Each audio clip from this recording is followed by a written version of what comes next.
Come on in, have a seat.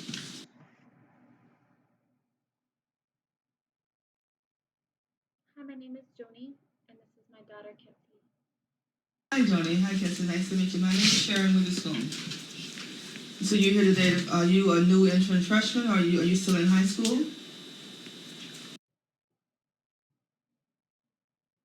I'm about to graduate high school. Okay, and you think about attending UMD? So you want to know about financial aid, or what are the questions that you have?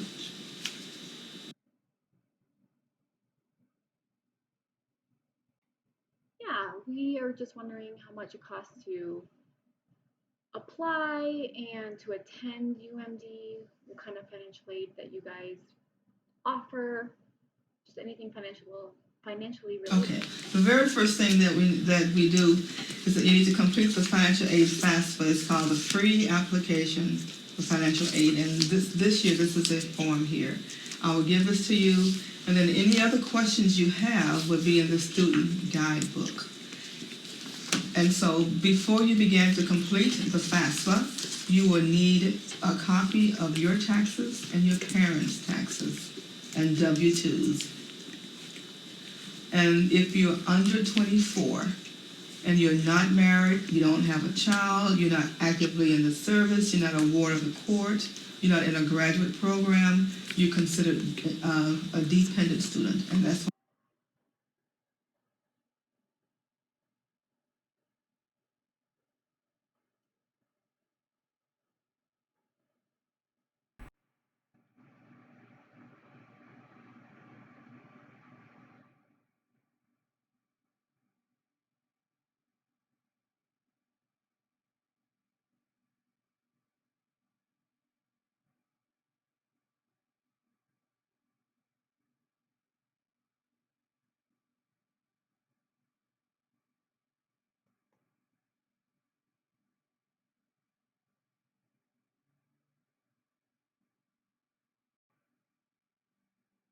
why you have to use your parents' taxes. A lot of students say, well, my parents don't support me, or I'm out of the home, but the federal government definition for deep independent is you're 24 or older or married, or the other things I just said before.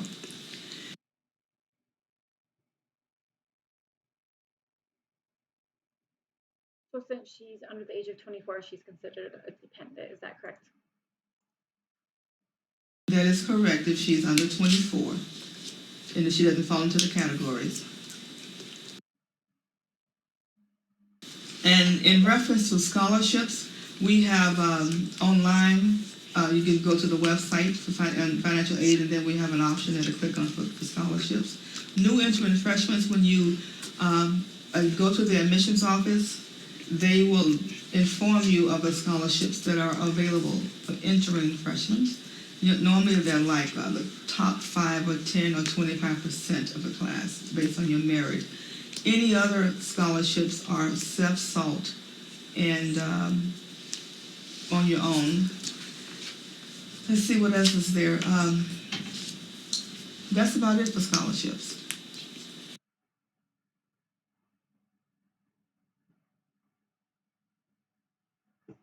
When you're talking about the top 25% of a class, Kelsey attended a deaf school. So, she's a 3.7 GPA. So, is that considered top 25% of her class? Because it's still a really good GPA. How does that compare from deaf school to mainstream schools? I'm not in a position to answer that. That would be dealt with directly through the Office of Admissions. So when you meet with the admissions counselor, talk to them about, I'm more knowledgeable in the area of financial aid. The other thing is that to receive financial aid, you have to be admitted to the university. So you have to be in an eligible program. An eligible program means that you have to be admitted to a college like Fine Arts, College of Education, SBE, SCE, CSE. The FAFSA will allow you, if you're considering UMD, you can list up to 5 institutions you're considering attending. So each institution will receive your financial aid. But it's not until you are admitted to an institution that you'll really be able to receive financial aid. I don't know, then you can ask me questions. Do you have any questions, Kelsey? What's your experience with vocational rehab services and how that relates to financial The aid? Department of Vocation Rehab, there are students who receive funding from them. And first of all, the Department of Vocational Rehab really require you to have the FAFSA done, because what they do is try to award you based on the information that's on the FAFSA. First of all, let me start over. Let me go back again. The FAFSA determines your need, and that means that it determines your EFC. EFC is expected family contribution, and so that's the key figure that everything is based on. So, but if your EFC is right now is under $3,700, $0 to $3,700, you'll be eligible for the federal Pell Grant. And if it's below, right now it's about $5,600 or $5,800, it makes you eligible for the Minnesota State Grant. What rehab do is that once they know what you're receiving from financial aid, whether they want to know whether you're going to get the Pell Grant or the state grant, then they try to eliminate the loans for you. And they used to require you to do this financial form. Now they really don't. All you need to do now is register for classes, and your counselor knows that you are attending the university. They send an authorization to the billing office, not to financial aid. It used to come to financial aid, but within this last year they changed their policy. So now they send an authorization voucher to the billing office, and they also send an authorization voucher to the bookstore. So then you be allowed. You just go purchase your books and you register for classes, and that's how it's done. If you're eligible for the Pell Grant and the state grant, you will receive that. So it's just a combination of those funds together.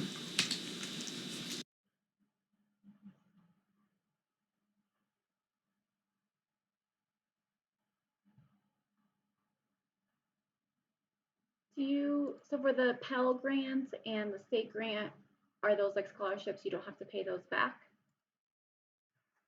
Grants and scholarships is a form of gift aid that you do not repay, that only loans you repay back.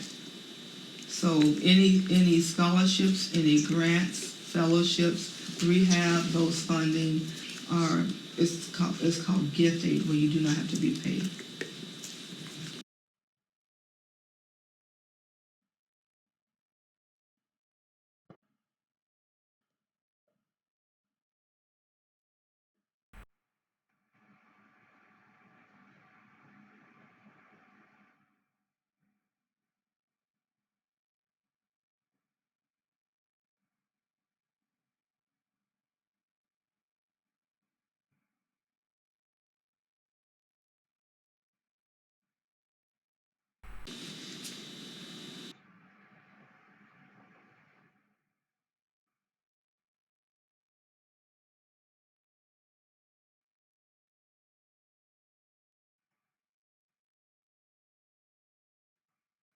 How much money does it cost altogether for tutoring services, to attend UMD, and for dorms, living in the dorms, and for food plans, to go to the cafeteria? How much does that cost altogether?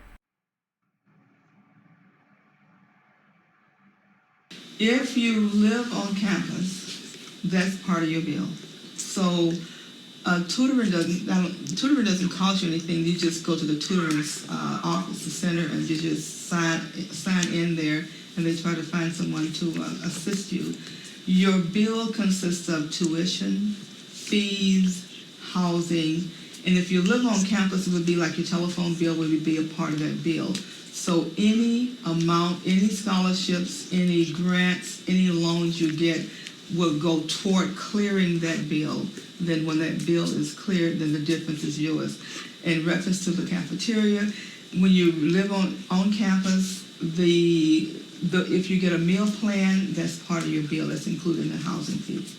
There's a three meal plan and two plan. So it's like breakfast, lunch, and dinner, or breakfast and dinner, lunch and dinner. It's kind of like your choice of what plan you get.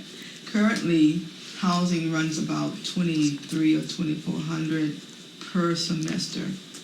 The cost to attend UMD this year was like $13,442, and you divide it in half. It comes to $61.72 for fall and spring. So then if you fall in our spring, so then if you had financial aid, you can get up to the $61.72. And then when you have your and tuition and fees and housing was somewhere like $4,000 plus, then that difference would be for you to use at your discretion for living arrangements and supplies and etc.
What percent of the student body? I really don't know. We do have some stats here, but an awful high percentage of students receive financial aid, be it in the form of a loan. Some students say, well, I want my financial aid, and they think that a loan is not financial aid, but a loan is a form of financial aid. And we offer alternative loans. We have applications for like Citibank, Wells Fargo, Choice, which is Marquette. And self-loan. Self-loan is a loan where the state of Minnesota is a lender, so that's one of the lower interest loans. And then the federal student loan, of course, and most students do take that out. There are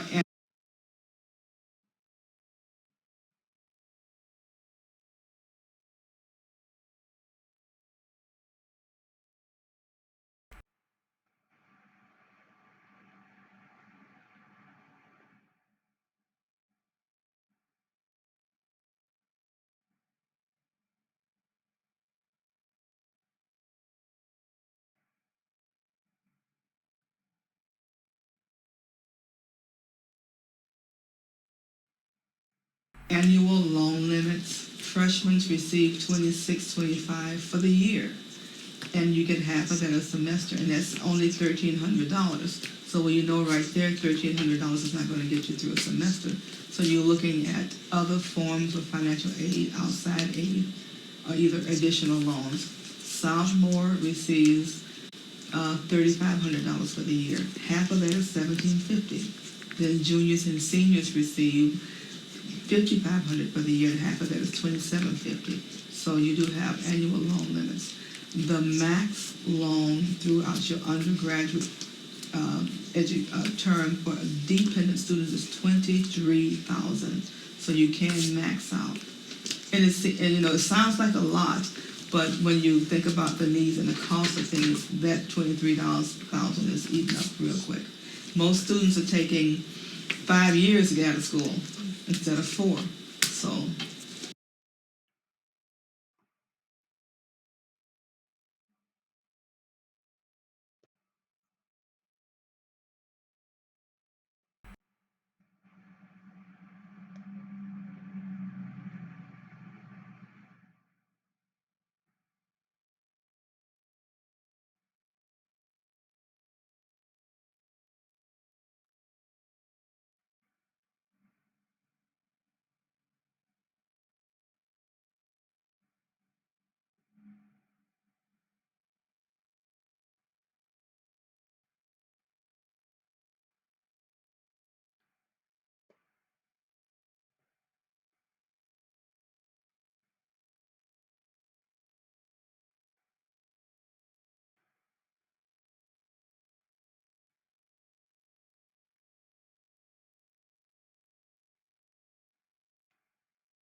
You have to know, it's wise to talk to, when you come into school and you go to the admissions office, just to know, kind of have an idea where you're gonna go and what you're gonna do.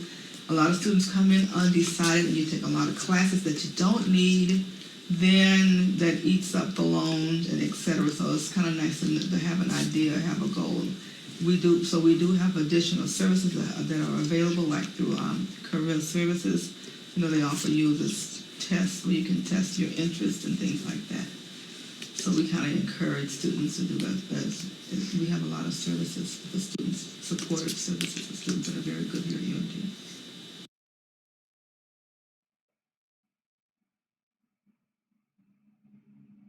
Yeah, there's lots of different. And normally what I tell students is that, I say a whole lot, but then you really, once you get into the process of doing it, then once the FAFSA is done, you may have questions with this, and then you can come back and see me or give me a call.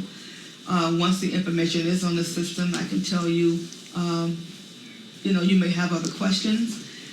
If your taxes are not done when you can do this without the taxes being done. However, we will request it's a process called verification. So we would always request a copy of the taxes and W-2s. It may require you to verify anything, citizenship or social security numbers don't match and things like that. We may require a copy of request a copy of a social security card or registration cards or things like that. So, but it's a very good process, and we're here to help you.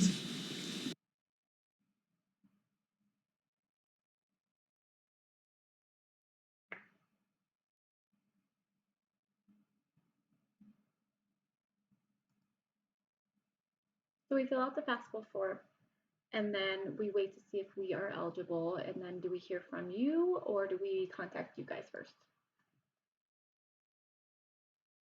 The very first step is completing the FAFSA. To receive financial aid, you have to be admitted to the university. But in reference to VOHAB, I don't think they require admittance to a particular college. They just may, if you register for classes, they may pay for it. But to receive traditional financial aid like federal funds and state grants, you would have, and university scholarships, you would have to be admitted to the university. Go through the admissions process. And then the admissions process is when you pay a fee, whatever that application fee is, then you come in for orientation. And that orientation answers a lot of your questions. And we do provide a financial aid counselor in one of your orientation sessions. And then most parents and students may have additional questions, and you can feel free to come into our office. We're right next door to the admissions office.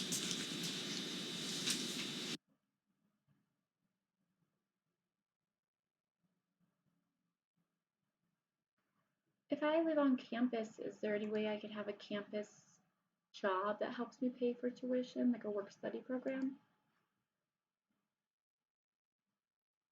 This packet also determines your eligibility for what's called college work study. College work study comes in two forms. If you're eligible for college work study, it's need-based and/or miscellaneous employment. Miscellaneous employment is where the department just hires you straight up. College work study is where you have a need, and then the government pays 70%, and the department will pay 30%. Jobs are posted online through the Human Resources Office. We have a website available, so there is eligibility. You get paid for the hours that you work, and you get a check every other Wednesday. The general award has been about $1,500 for the year. But if you still have need and you think you can earn more than that amount, then you will come in and see one of us, and then we will award you more. We usually limit it to $1,500 because there are a lot of students who may want to have the job, so we don't tie up all the funds.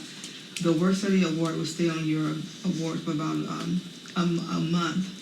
If you don't find a job within the month time, then we'll take it off.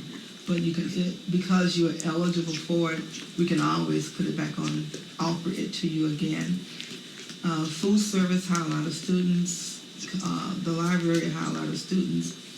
And what I tell students that if you think that a department is willing to hire you or where you think you want to work, just go ask. and there may be something available there for you.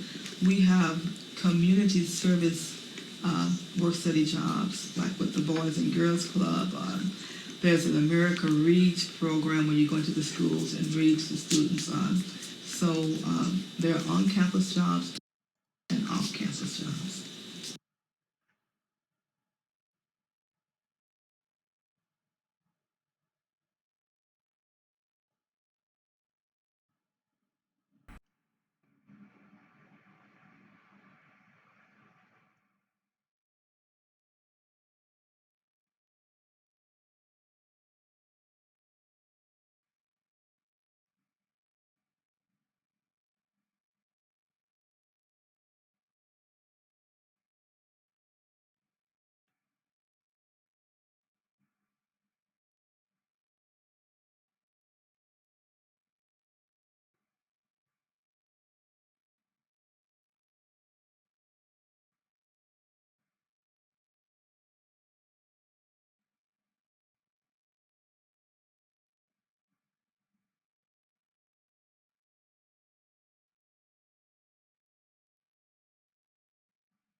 So we really try to place you somewhere.